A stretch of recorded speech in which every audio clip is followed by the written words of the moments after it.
Hello प्यारे विद्यार्थियों, electrostatics के आज के इस वीडियो लेक्चर का हमारा उद्देश्य बिंदु आवेश के कारण विद्युत क्षेत्र की तीव्रता ज्ञात करना।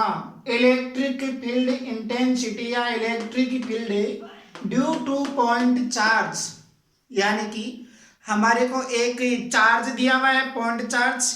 उस पॉइंट चार्ज के चारों ओर इलेक्ट्रिक फील्ड प्रोड्यूस हो रहा है, तो किसी एक स्पेशल बिंदु तक उसके फील्ड की कितनी इंटेंसिटी होगी या उसके क्षेत्र की कितनी तीव्रता होगी वो ज्ञात करना है। डेरिवेशन मानता हूं मैं कि मेरे पास ये एक पॉइंट चार्ज है। क्या है स्टूडेंट? पॉइंट चार्ज क्यू रखा हुआ है। क्या रखा हुआ है? क्यू पॉइंट चार्ज रखा हुआ है। अब ये पॉइंट चार्ज है, क्यू चार्ज है, तो ये अपने चारों ओर एक ऐसा रीजन प्रोड्यूस कराएगा ना, जिस रीजन में यदि हम किसी अन्य आवेश को लेकर आते हैं तो वो आवेश बल का अनुभव करता है, और उस चारों ओर के आवेश के चारों ओर इस रीजन को हम क्या कहते हैं? विद्युत क्षेत्र।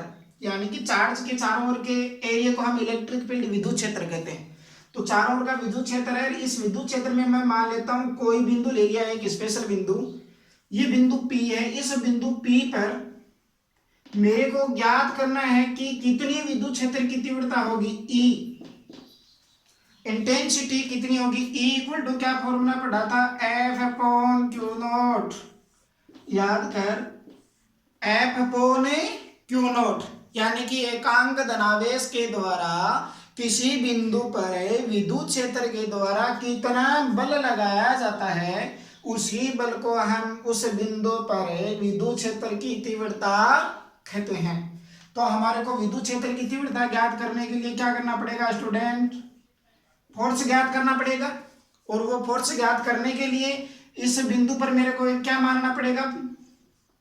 Test charge. क्या मानना पड़ेगा? Test charge q not. तो मैं क्या करता हूं, पॉइंट चार्ज क्यू से आर दूरी पर एक बिंदु है, जिस बिंदु पर विद्युत क्षेत्र की तीव्रता ज्ञात करनी है, इस पर एक point charge test charge q not रखा हुआ है, और इन दोनों के बीच की डिस्टेंस है आर। It's okay. अब पहले मेरे को ज्ञात क्या करना है? ई ज्ञात करने के लिए एफ का मान ज्ञात करना पड़ेगा ना। एफ इक्वल टू क्या पड़ा था? F equal to k q not upon r square. क्या पड़ा था? R square. के एक कांस्टेंट था, k equal to 1/4 pi epsilon not, या एप्सिलॉन किसी मीडियम के लिए, क्यू नॉट आर स्क्वायर, ये पड़ा था। तो इस बिंदु पर ये जो चार्ज है कितना फोर्स लगाएगा क्यू नॉट पर? F equal to k Q. देख, इसमें क्यू नॉट, तो क्यू नॉट की जगह तो क्यू नॉट ले लूंगा मैं। अब क्यू ये जो चार्ज है, इसकी तरह मैं यहाँ पर क्या मान रहा हूं? जो फील्ड प्रोड्यूस कर रहा है वो charge, capital q upon r square. Equation number 1, छोटा सा सिंपल सा डेरिवेशन है स्टूडेंट। अब मेरे को इसकी परिभाषा से क्या ज्ञात करना है भाई? E equal to F upon q not ज्ञात करना है ना। तो एफ का मान रख दे, इसे समीकरण में क्या आएगा? K q not q upon r square, और नीचे क्या आ जाएगा? फिर किसका भाग लगाना है? क्यू नॉट का।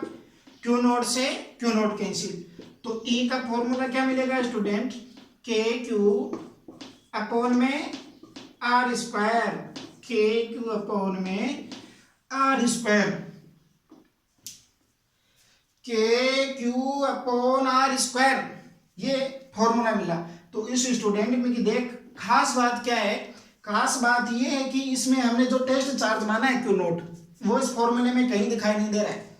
यानी कि इस क्यू चार्ज की जो विद्युत क्षेत्र की तीव्रता यहां पर बनती है, ये जो चार्ज हम टेस्ट चार्ज ले रहे हैं उस पर निर्भर कभी भी नहीं करती है। और लॉजिक सा है, विद्युत क्षेत्र की तीव्रता इसके कारण है, तो इस पर निर्भर कैसे करेगी? नहीं करेगी ना। जो दूरी है दोनों के बीच की डिस्टेंस, उस दूरी की क्या है? वर्ग व्युत्क्रमानुपाती है। यानी कि जैसे जैसे इस बिंदु का हम दूर लेकर जाएंगे तो विद्युत क्षेत्र की तीव्रता क्या होती जाएगी? धीरे धीरे घटती जाएगी। यानी कि कर्व बना सकते हैं E और R के बीच में, यूं तरीके का बनेगा ना। और स्टूडेंट, ये जो विद्युत क्षेत्र की तीव्रता है, यानी कि इलेक्ट्रिक फील्ड है, ऐसे तो हम मान सकते हैं कि बहुत बहुत दूर इन्फिनिटी तक होता है, लेकिन उसका मैग्नीट्यूड बहुत ज़्यादा कम हो जाता है, यानी कि सामान्यतः उसको अनुभव नहीं किया जा सकता।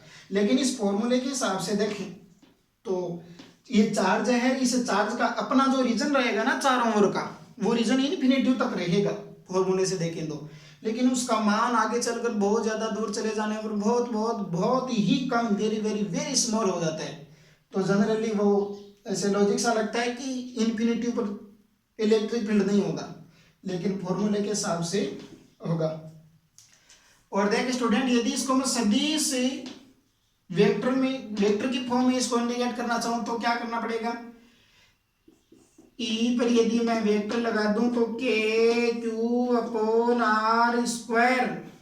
अब यहाँ पर 11th क्लास से याद कर, दिशा बताने के लिए एक यूनिट वेक्टर भी लगाना पड़ेगा, और जो यूनिट वेक्टर मैं लगाऊं तो विद्युत क्षेत्र की दिशा में होना चाहिए, विद्युत क्षेत्र की दिशा में होना चाहिए।